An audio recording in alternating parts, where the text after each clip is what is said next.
بسم اللہ الرحمن الرحیم۔ السلام علیکم، میں ہوں آپ کا میزبان ایم ایس اردو ٹائم۔ رسول اللہ صلی اللہ علیہ وآلہ وسلم نے فرمایا، جو مسلمان لوگوں سے میل جول رکھتا ہے اور ان سے پہنچنے والی تکالیفوں کو برداشت کرتا ہے، وہ اس مسلمان سے بہتر ہے جو نہ لوگوں سے میل جول رکھتا ہے اور نہ ہی ان کی تکالیفوں کو برداشت کرتا ہے۔ رسول اللہ صلی اللہ علیہ وآلہ وسلم نے فرمایا، کسی شخص کے لیے جائز نہیں کہ اپنے کسی بھائی سے 3 دن سے زیادہ کے لیے ملاقات چھوڑے، اس طرح کہ جب دونوں کا سامنا ہو جائے تو یہ بھی منہ پھیر لے اور وہ بھی منہ پھیر لے، اور ان دونوں میں بہتر وہ ہے جو سلام میں پہل کرے۔ رسول اللہ صلی اللہ علیہ وآلہ وسلم نے فرمایا، ایک مومن کو جب بھی کوئی کانٹا چبھتا ہے یا اس سے بڑھ کر کوئی تکلیف ہوتی ہے تو اللہ تعالیٰ اس کی وجہ سے اس کا ایک گناہ مٹا دیتا ہے۔ رسول اللہ صلی اللہ علیہ وآلہ وسلم نے فرمایا، سب سے بہتر دن جس میں سورج نکلا جمعہ کا دن ہے۔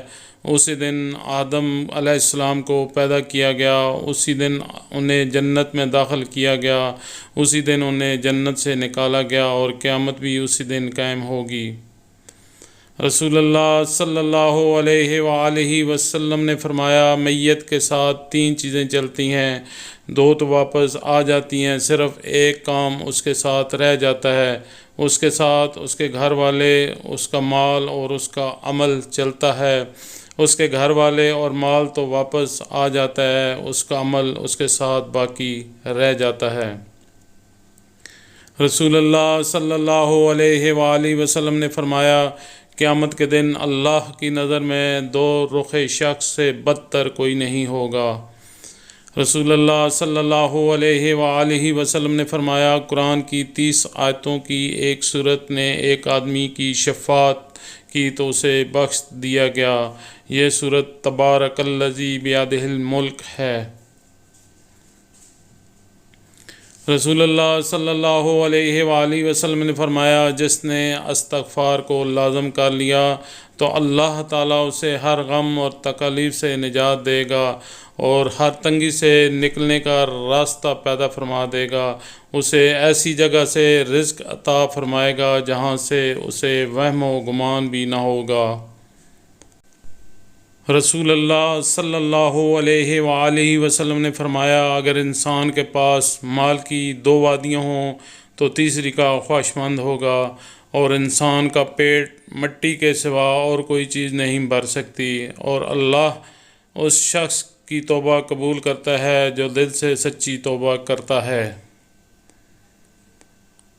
رسول اللہ صلی اللہ علیہ وآلہ وسلم نے فرمایا، جو شخص اللہ اور یوم آخرت پر ایمان رکھتا ہو تو اسے چاہیے کہ وہ اپنے مہمان کی عزت کرے، اور جو اللہ اور یوم آخرت پر ایمان رکھتا ہو اسے چاہیے کہ وہ بھلی بات کرے یا خاموش رہے۔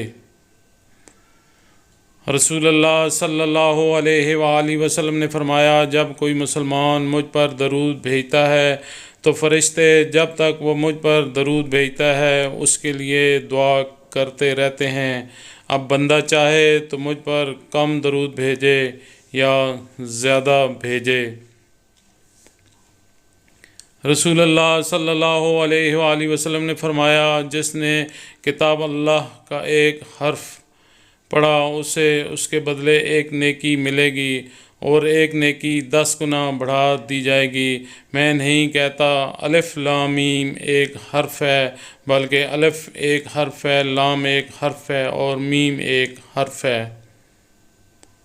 رسول اللہ صلی اللہ علیہ وآلہ وسلم نے فرمایا، سب سے بہتر سلوک اور سب سے اچھا برتاؤ یہ ہے کہ آدمی اپنے باپ کے دوستوں کے ساتھ صلح رحمی کرے۔ رسول اللہ صلی اللہ علیہ وآلہ وسلم نے فرمایا، جس نے سبحان اللہ و بحمدہ دن میں 100 مرتبہ کہا، اس کے گناہ معاف کر دیے جاتے ہیں، خواہ سمندر کی جھاگ کے برابر ہی کیوں نہ ہوں۔ رسول اللہ صلی اللہ علیہ وآلہ وسلم نے فرمایا، اس شخص کی مثال جو اپنے رب کو یاد کرتا ہے اور اس کی مثال جو اپنے رب کو یاد نہیں کرتا زندہ اور مردہ جیسی ہے۔ رسول اللہ صلی اللہ علیہ وآلہ وسلم نے فرمایا، کسی مسلمان کو یہ اس بات کا حق نہیں کہ وہ 2 راتیں ایسی حالت میں گزارے کہ وہ کوئی وصیت کرنا چاہتا ہو اور اس کے پاس وصیت تحریری شکل میں موجود نہ ہو۔ کہانیاں، جنرل نالج، پہیلیاں اور اسلامک معلومات کے لیے میرے چینل کو سبسکرائب کیجیے۔ شکریہ۔ اللہ حافظ۔